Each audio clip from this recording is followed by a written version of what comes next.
گزارش آپ حضرات سے یہ کرنا ہے کہ لا کمیشن آف انڈیا نے تمام ہندوستانیوں کو اپنی رائے ظاہر کرنے کا 30 تاریخ تک اختیار دیا تھا یونیفارم سول کوڈ کے سلسلے میں۔ یونیفارم سول کوڈ کو یہ حکومت بی جے پی حکومت نافذ کرنا چاہتی ہے۔ یونیفارم سول کوڈ کیا ہے؟ مختصر طور پر آپ اتنا سمجھ لیجئے، یونیفارم سول کوڈ، یکساں سول کوڈ، اس کا مطلب یہ ہے سب کے لیے ایک ہی قانون ہوگا۔ کوئی کسی بھی مذہب کا ماننے والا قانون سب کے لیے ایک ہی رہے گا۔ یہ ہے یونیفارم سول کوڈ کا بنیادی مطلب۔ اس ملک کی بنیادوں کے اندر ایسا کوئی قانون اب تک نہیں بنایا گیا۔ اس ملک کی بنیاد جمہوریت پر ہے، سیکولرزم پر ہے۔ اس ملک کی خوبصورتی بھی سیکولرزم ہے۔ یہاں پر ہر مذہب کا آدمی اس ملک کے اندر رہ سکتا ہے، ہر طریقے کا آدمی یہاں پر جی سکتا ہے۔ کسی کو دوسرے مذہب کے بارے میں مداخلت کا یا مخالفت کا اختیار اس ملک کے اندر نہیں ہے۔ یہ اس ملک کی خوبصورتی۔ انگریزوں کے خلاف جب سارے ہندوستانی لوگ لڑائی لڑ رہے تھے اور انگریزوں کے سامنے سیسا پلائی ہوئی دیوار کی طرح مضبوط کھڑے ہوئے تھے، انگریزوں کو یہاں پر جمنا مشکل اس لیے ہوا کہ سارے ہندوستانی یکجٹ ہو کر انگریزوں کا مقابلہ ان لوگوں نے کیا تھا۔ کیا وجہ تھی؟ سب کے ذہنوں میں ایک ہی بات تھی کہ یہاں پر ہندو، مسلم، سکھ، عیسائی اور دوسرے جتنے مذاہب کے لوگ ہیں سب یہاں پر جیئیں گے، سب اپنے مذہب پر عمل کریں گے اور سب اپنے مذہب کی تبلیغ کریں گے، کوئی کسی کا مخالف نہیں بنے گا۔ جمہوریت ان کے ذہنوں کے اندر تھی، اسی بنیاد پر سارے متحد ہو کے لڑ رہے تھے۔ اس وقت یہ نہیں کہا گیا کہ ہندوستان کی آزادی کی لڑائی صرف مسلمانوں کی لڑائی ہے یا صرف ہندوؤں کی لڑائی ہے یا کرسچنوں کی لڑائی ہے یا صرف سکھوں کی لڑائی ہے۔ یہ نہیں کہا گیا تھا، یہ کہا گیا تھا یہ لڑائی پورے ہندوستانیوں کی لڑائی۔ لہذا اس بنیاد پر سارے جمے انگریزوں کو یہاں سے مار بھگایا۔ جب ملک آزاد ہونے کے قریب ہوا تو اس وقت کئی تنظیمیں بنائی گئی ملک کو آزاد کرنے کے لیے۔ مسلمانوں کی طرف سے بھی کئی تنظیمیں بنائی گئی، تحریک ریشمی رومال بنائی گئی، جمعیت علماء کا قیام عمل میں لایا گیا، دارالعلوم دیوبند کو قائم کیا گیا، اسی طریقے سے کانگریس کمیٹی کو قائم کیا گیا۔ کانگریس کا مطلب یہ گاندھی خاندان کا جو کانگریس کا اس وقت جو ہمارے سامنے ہمارے ذہنوں میں ڈھانچہ ہے وہ نہیں۔ کانگریس ایک متحدہ جماعت تھی اس وقت، سارے علماء کانگریس کے پلیٹ فارم پر کام کر رہے تھے۔ یہ اب ایک خاندان کی پارٹی بن گئی، یہ کانگریس نہیں۔ ملک کی آزادی میں بنیادی کردار ادا کیا تھا کانگریس نے اس وقت۔ 1931 کے اندر 1931 کے اندر لندن میں ایک گولمیز کانفرنس ہوئی تھی۔ اس کانفرنس کے اندر گاندھی جی نے شرکت کی تھی ہندوستان سے اور کئی اور لوگوں نے شرکت کی۔ اس وقت صراحت کے ساتھ یہ بات بتائی گئی تھی جب ملک آزاد ہوگا مسلمانوں کے قانون اور مسلمانوں کے ذاتی معاملات میں مداخلت نہیں کی جائے گی۔ مسلم پرسنل لا کے اندر کوئی مداخلت کسی قسم کی چھیڑ چھاڑ نہیں کی جائے گی۔ گاندھی جی نے اسی وقت یہ وعدہ کر لیا تھا۔ مسلم پرسنل لا کا مطلب مسلمانوں کے آئینی قوانین، ان کے ذاتی قانون۔ یہ مسلم پرسنل لا بورڈ جو یہ کمیٹی ہے وہ مطلب نہیں، مسلم پرسنل لا یعنی مسلمانوں کے قانون۔ طلاق ہے، نکاح ہے، خلا ہے، ہبہ ہے، وراثت ہے، بچوں کو گود لینے کا مسئلہ ہے، اس قسم کے مسلمانوں کے جو ذاتی معاملات ہیں جن کا تعلق شریعت مصطفیٰ سے بالراست ہے. آئینی قوانین اس کے اندر کوئی بھی حکومت مداخلت نہیں کرے گی. اس کے بعد 1937 کے اندر شریعت اپلیکیشن ایکٹ کو لایا گیا. اس کے اندر بھی یہی بات بتائی گئی تھی اور یہ عہد لیا گیا تھا مسلمانوں کی شریعت کے اندر کوئی مداخلت نہیں کرے. پھر 1938 کے اندر ہری پور میں کانگریس نے سب کے سامنے یہ اعلان کیا تھا کہ ملک آزاد ہوگا, اس کا قانون بنایا جائے گا, تو مسلمانوں کے پرسنل لا کے اندر کوئی مداخلت ہم نہیں کریں گے.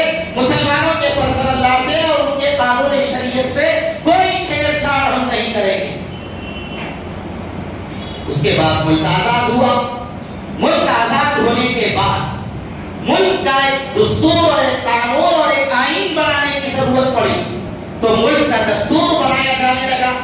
یہ 26 جنوری جو ہم مناتے ہیں یوم جمہوریہ, ملک کے قانون بننے کی خوشی میں ہم مناتے ہیں. ملک کا قانون نافذ العمل ٹھہرایا گیا تھا, اس کی خوشی میں 26 جنوری مناتے ہیں. 15 اگست ملک آزاد ہونے کی خوشی میں منایا جاتا ہے. اس کے بعد جب یہ کمیٹی بنائی گئی قانون بنانے کی, اکثر بچوں کے ذہنوں میں جو اسکول جاتے ہیں یہی غلط فہمی ہے ملک کا قانون ڈاکٹر بھیم راؤ امبیڈکر نے بنایا ہے. یہ بہت بڑی غلط فہمی ہے. ڈاکٹر بھیم راؤ امبیڈکر نے قانون نہیں بنایا, یہ کمیٹی تھی 5 سے 6 لوگوں کی. ڈاکٹر امبیڈکر کو اس کمیٹی کا کنوینر بنایا گیا تھا. اس کمیٹی کے اندر مولانا آزاد بھی تھے, ان کے نام کو چھپا دیا گیا. اس وقت جب یہ قانون بن رہا تھا تو اسی وقت سے ایسے کچھ پاگل دماغ لوگ پیدا ہو گئے تھے جنہوں نے یہ کہنا شروع کر دیا تھا اب ملک تو آزاد ہو گیا, اس کو ہندوستان کہا جا رہا ہے, لہٰذا اس ملک کے اندر ہندوازم کو نافذ کر دیا جائے, ہندو راشٹر بنا دیا جائے. یہ اسی وقت سے کہہ رہے ہیں یہ لوگ. اس وقت مولانا آزاد سے زیادہ ڈاکٹر امبیڈکر نے یہ بات کہی تھی کہ ہندوستان کے دفعہ نمبر, ہندوستان کے آئین اور دستور کے دفعہ نمبر 25 کے اندر یہ بات لکھی ہوئی ہے کہ یہاں پر ہر مذہب کے آدمی کو جینے کا حق حاصل ہے. کوئی کسی کے اوپر دوسرے کی مذہب کی چیز کو نافذ اور لاگو بھی نہیں کر سکتا اور کوئی دوسرے کے مذہب کے اندر مداخلت بھی نہیں کر سکتا. میں ایک بہت آگے کی بات آپ کو سمجھانا چاہ رہا ہوں, آپ لوگ سمجھ رہے ہیں کہ میں سیاسی بات نہیں کر رہا. بے وقوفی ہے اگر کوئی باتوں کو سیاسی بات کہتا ہے.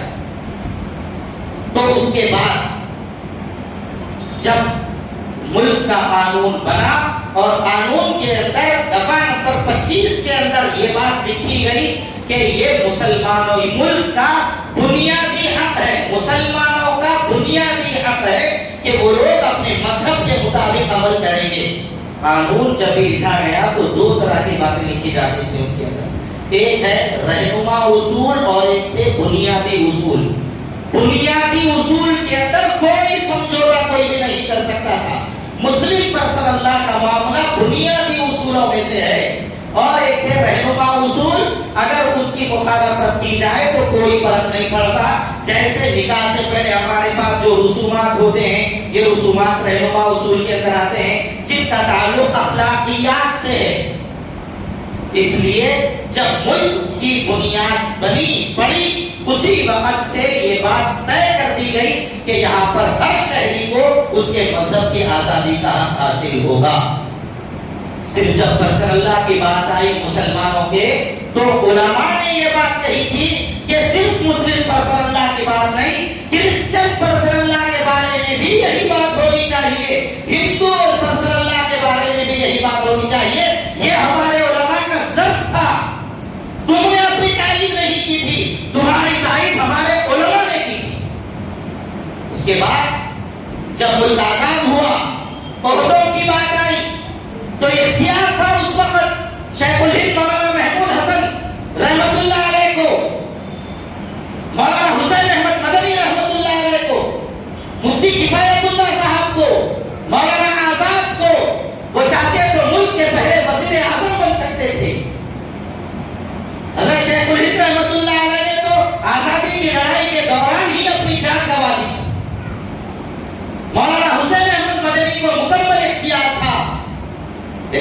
باوجود یہ علماء نے یہ کہا ہم نے آزادی کی لڑائی دو وجہ سے لڑی ہے. پہلی وجہ یہ ہے کہ اللہ کا ایک بندہ دوسرے بندے کا غلام نہ رہے. اللہ کے ہر بندے کو آزادی کے ساتھ جینے کا حق حاصل رہے. انگریز غلامانہ تصور پیش کر رہے تھے. علماء نے یہ کہا ہم یہ غلامانہ تصور کی مخالفت کرتے ہیں, اس لیے ہم لوگوں نے آزادی کی لڑائی لڑی. دوسری وجہ یہ ہے عہدے سارے عہدے تم اپنے پاس رکھو, ہمیں تمہارے عہدوں کی ضرورت نہیں ہے. لو سارے تخت و تاج رکھو اپنے پاس تم, ہم کو عزیز آج بھی ٹوٹی چٹائی ہے, ہم تو چٹائی پر بیٹھنے والے لوگ ہیں, ہمیں عہدہ نہیں چاہیے.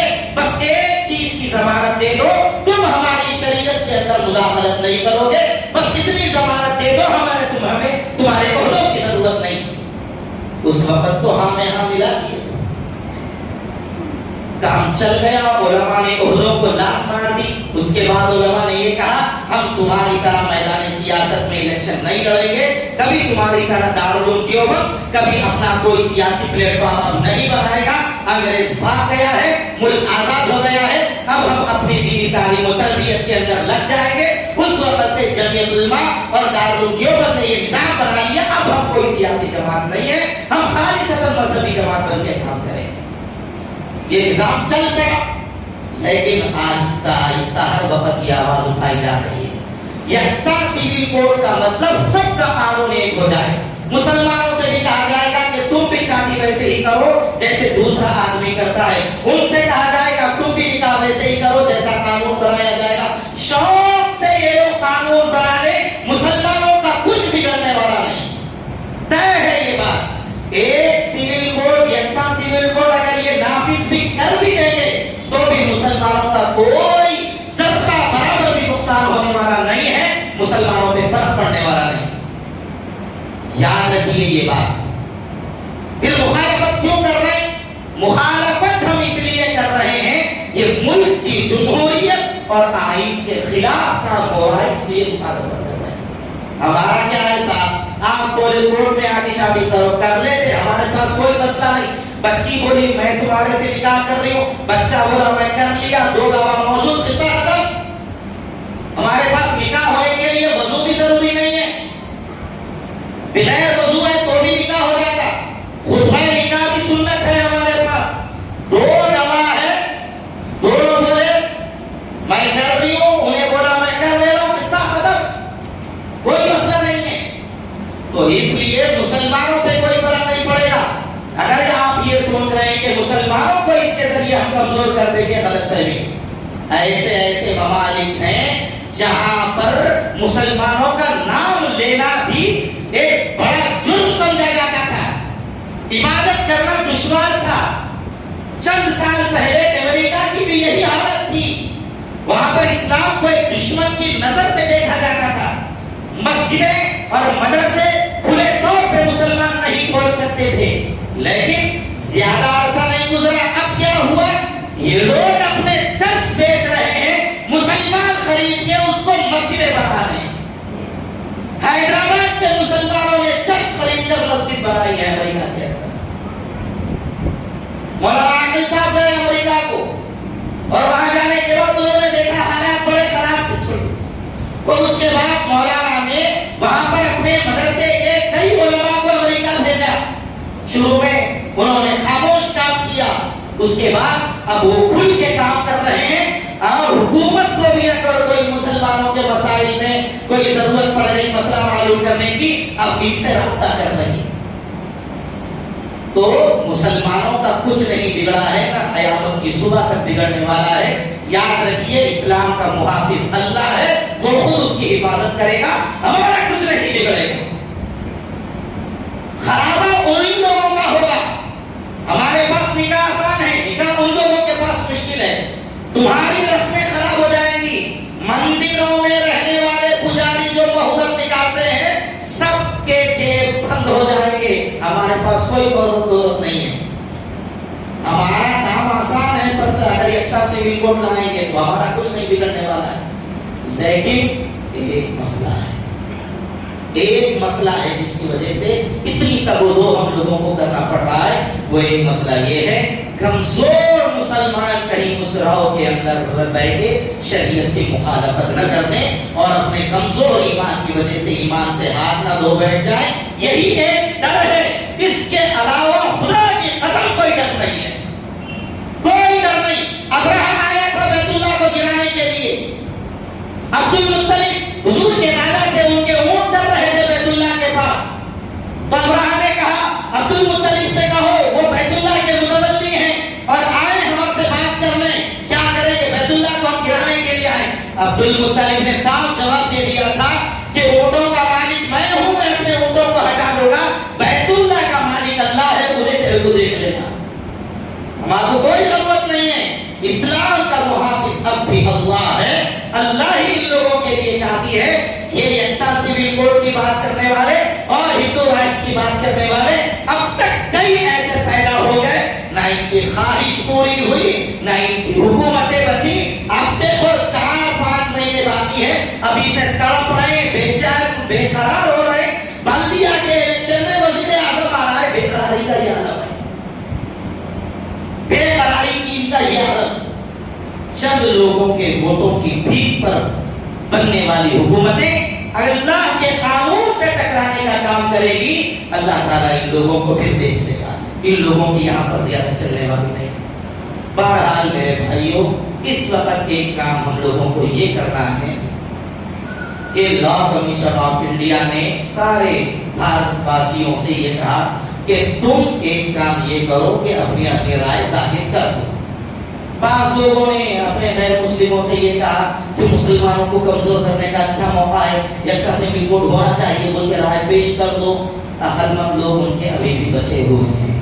اگر آپ بھی عقل مند ہیں تو یہ پرچہ ہم نے مسجد کے پاس بھی لگا دیا ہے, فونوں کے اوپر بھی یہ پرچہ آ گیا ہے, تو آپ اس کو اسکین کیجئے.